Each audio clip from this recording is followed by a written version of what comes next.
Metrics that many care organizations focus on that don't drive real change is profitability, activity, statistical prevalence, population, symptom reduction. And although that analysis is important, it's still not enough. The types of metrics that people should be looking at are a combination of quantitative and qualitative metrics. What we consider irrelevant is something that we can't directly influence. But this whole approach to questioning implies that you're going to identify key drivers that you can't directly influence and require collaboration. They can tell you something that might be irrelevant to you, but might be very relevant to their health. And if you really want to see them get well, you're going to have to figure out ways to collaborate on that irrelevant piece of information so that they do get better. As we started gathering those questions, we started giving that information to the brigade surgeon, and the brigade surgeon could go to the engineering officers and say, hey, can you please make this a priority? And the engineers would say, oh, well, you just needed to tell me that it affects more than just these houses over here. Yes, it affects my hospital. As we started being able to get that kind of information, people started collaborating in ways that were exactly what they needed to be doing and making high value decisions first.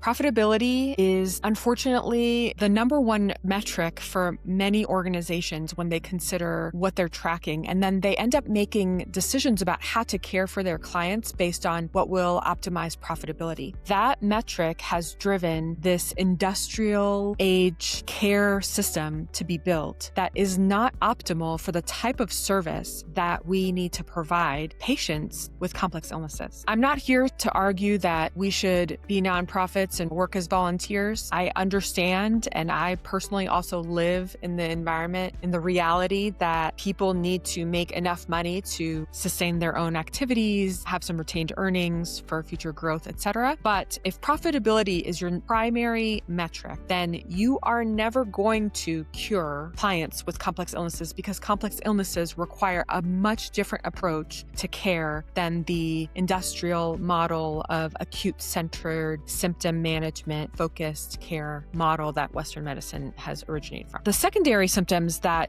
many care organizations focus on is activity. How many clients were treated, for how long, when did they come in, when did they come out, how many touches did they have in the system. And although activity is important for awareness of how your organization is interacting with your target population, it's not going to be enough to improve your outcomes. The third level of metrics that care organizations focus on is statistical prevalence of symptoms and of diagnoses. And they figure that if they track who has which disorder and how much of that, hopefully over time, they'll see a reduction in disorders. But again, that's not enough to really drive the types of decisions and trigger the types of decision that complex illness care requires. The fourth type of metric is populations. They figure if we know who are our most affected populations, then we can focus our care on them. And this leads to a lot of social determinants of health type of analysis. And although that analysis is important, it's still not enough, because what we tend to find is even though certain populations are identified as being higher risk, they do not actually end up receiving greater care. Quite the opposite, because the same social determinants that make them at higher risk for certain disorders are the same social determinants that make healthcare less accessible to them and make them less accessible to standard usual care. For example, African American men with high school education and low income are known to be some of the top risk populations for heart disease. But even though that has been known for decades, they don't actually get additional screening. They don't get additional interventions. They don't get any of the things that reduce their likelihood for heart disease, which is improve food, access to greater recreation, et cetera, because those things require changing other aspects of the environment that a heart disease professional does not directly have influence over. The metric of symptom reduction, where you have a set of symptoms and then you intervene with a certain medical or pharmacological, surgical, technological intervention, and then you measure the symptoms again, can be effective for the 6th of 7 stages of complex illness healing, which is symptom management. Usually that's where people start in usual care. They start at symptom management at the beginning. And symptom management treatment at the beginning ignores the root cause of the complex illness. Usually it's multiple causes that have to be addressed simultaneously or in a quick succession. And then, therefore, the symptoms will always continue to present, and the body will adjust to the symptom intervention by generating symptoms somewhere else or trying to counter the pharmacological intervention or whatever. So you end up playing whack-a-mole with symptoms when you focus on symptoms first. The types of metrics that people should be looking at to improve complex illness outcomes are a combination of quantitative and qualitative metrics. So quantitative metrics are some of the ones we've talked about: profitability, symptom prevalence, diagnosis prevalence, population health. But qualitative measures are really focusing on the why. For example, if you do a screening intervention for a high-risk population and you say, hey, sir, you are in a high-risk population and you're likely to develop heart disease unless you eat whole organic foods, increase recreation, movement, et cetera, then you say, have you been doing any of these things? And the patient will come back to you and probably say no. That is usually where quantitative metrics end. You say, patient said no, they do not do these things, we're done. But the next question is the most important. Why are you not doing these things? And you can go down the individual experiences that reduce the risk of developing heart disease and say, why do you not eat organic whole foods? And then the person can say, well, I live in a food desert, McDonald's is cheaper than cooking, I work 2 jobs, etc. And they can go through that list and you capture that information. And then you go through the next one. Why do you not move your body enough as prescribed? Well, I work in an apartment. The closest gym is 60 minutes away. It costs too much, etc. You can capture all of this text in paragraph form.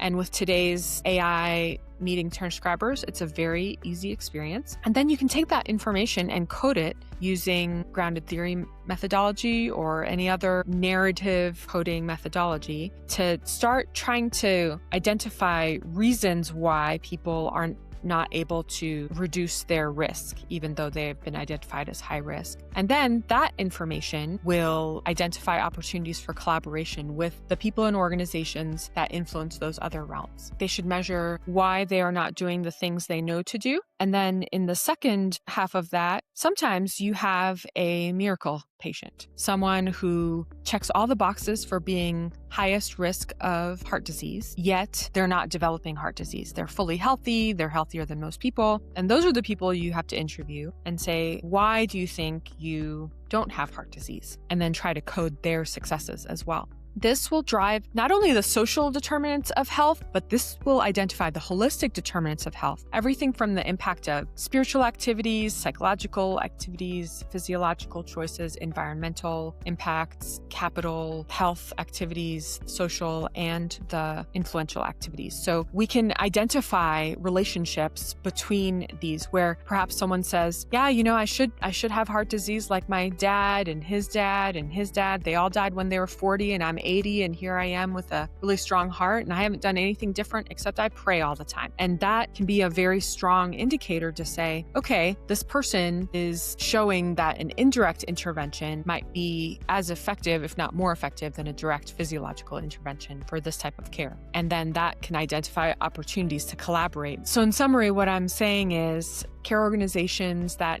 want to improve complex illness outcomes need to move from measuring what is happening to not just who it's happening to, but why it's happening. The easiest way to do it is to use an existing open field text box in your patient records system, where you create a hover text or just change the question on top of that open field box to add the questions that you want care providers to answer, and then bring that in. And then today you can attach any AI agent that's HIPAA qualified to start coding that data pretty simultaneously. So you can take that data, maybe have it daily export to a different database where you start coding the text and start identifying observations and having dashboards that trigger real change. An example of what we did, how we did this in Iraq in counterinsurgency operations, we had a whole bunch of collectors, soldiers going out on patrols daily, doing operations, and we would tell them to collect on certain things. We'd say,